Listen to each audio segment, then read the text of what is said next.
veteran of McKinsey. I've been here a long time. I've had a wonderful journey at the firm, done a lot of different things, spent a lot of time serving financial services clients, but more recently, particularly over the last decade, served clients across a range of industries on topics that matter to senior leadership and particularly to CEOs. And this emphasis and focus on CEOs has led to an abiding interest on what makes for excellent CEOs, what makes them tick, what makes them work well, how effectively do they engage with boards and the like.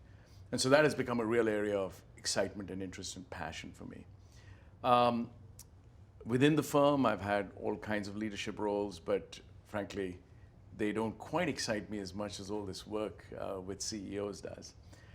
And even more exciting than all the work with the CEOs, of course, is my real passion, which is my wonderful family. I have 3 adult children, 30, 27, and 23, and a wonderful wife that I've been married to for, almost 34 years now.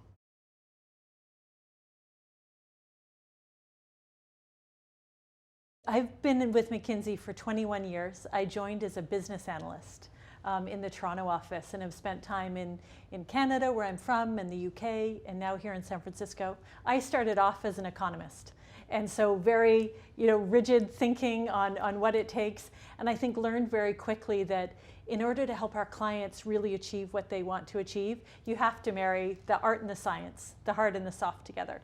And it's really those 2 pieces that come together in these extraordinary roles, right? The CEO role is this mythical one that we think about, and really enjoyed trying to understand what it takes to be great in that role. And I live in San Francisco now with a husband and 2 young children.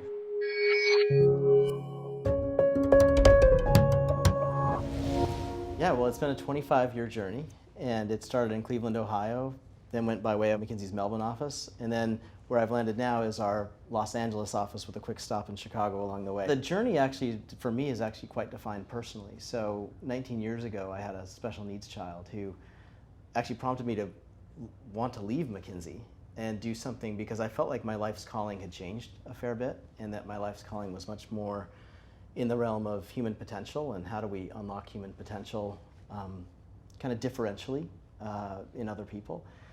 And so I actually was going to leave the firm, and someone asked me, wait, Scott, if that's your big mission that you think you're going to do in life, why can't you do that at McKinsey?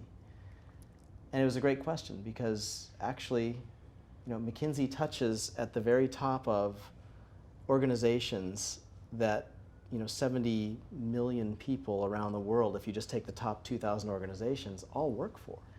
And what better place to be consulting than to the CEOs of these companies in a way that's good for the companies and good for the people in them. So how do we unlock human potential in the workplace became sort of a mantra. And there's no better place at McKinsey to do that, working with the CEOs of the world's largest companies. And so, this book actually for me is really exciting. I've written 6 other books along the way, and this feels like that dream sort of coming to fruition, to be on a stage where we can share a lot more with a lot more leaders how to run organizations that bring the best out of people, and people can really thrive and not just come to survive, so to speak. So that's my professional side in a nutshell. On the more personal side, I play guitar in a heavy metal band and love it. And I also am an avid traveler, and so I have some notoriety in the travel circles for having visited every country in the world.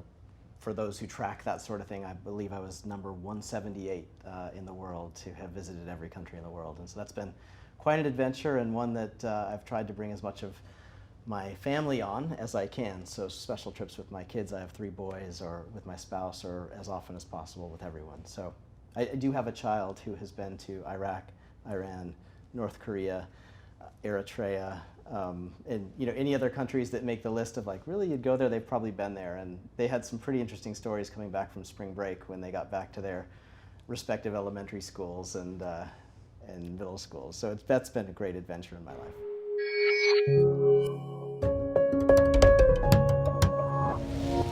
I would say being a CEO counselor, there's a few different facets to it. The CEO has to set direction. They have to align the organization. They need to mobilize leaders. They need to connect with their board. They need to interact with stakeholders. They need to manage themselves.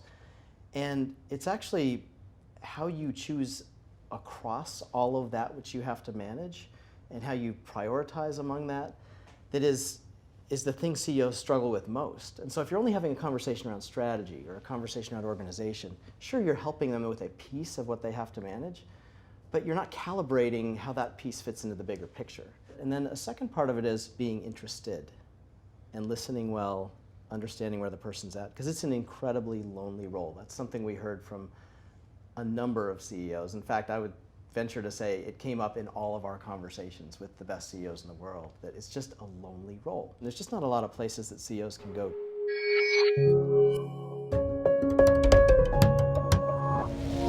The ability of McKinsey partners to be CEO counselors, to be top team counselors, is a really distinctive attribute of who we are at McKinsey. And you can't mandate this. You can't just say, you know, I'm going to take you to business school and teach you how to be a CEO counselor. I'm going to take you through some learning programs at McKinsey and suddenly you're going to be a CEO counselor. This is a deep apprenticeship set of skills that people develop over years. You learn by observing others, you learn by doing, you learn by making some mistakes.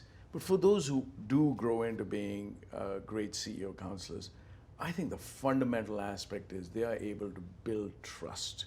They're able to build trust at an individual, personal level. And that trust comes from many things. Sometimes it is the advice that you give someone on their business. But more often than not, it's the advice that you give because you are a good listener. It's the advice you give because you do absorb what the CEO is worried about or is thinking about.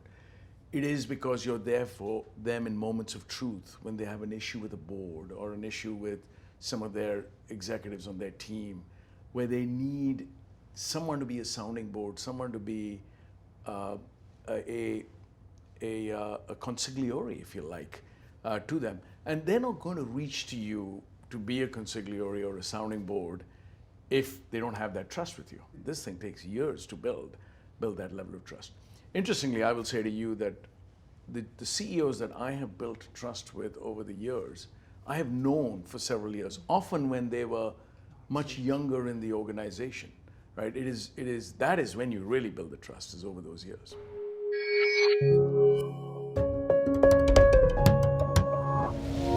I loved what Vic was saying about trust, because I do think that's such a core component. And if you think about the elements of that, right, you need to have confidence. They need to think that you're credible in what you're saying.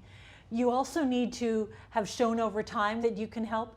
But it really is about relationship and them feeling like you have their best interest at heart and their organization's best interest. And I think part of being able to do that and have all those components and build trust is being able to put yourself into their shoes. I think sometimes it's easy to fall into the trap of coming in with your own agenda or your own thing that you think is important to talk about. And just taking the time to pause, to ask the question, to listen, what's keeping them up at night? It may be what you plan to talk to them about. It might have been something completely off your radar. And being willing to kind of put that aside and meet them where they're at. I often thought I had to play the role of being a consultant. And in some ways, some of my clients, when they have a new promotion or a new CEO role, they feel like they're playing the role of CEO.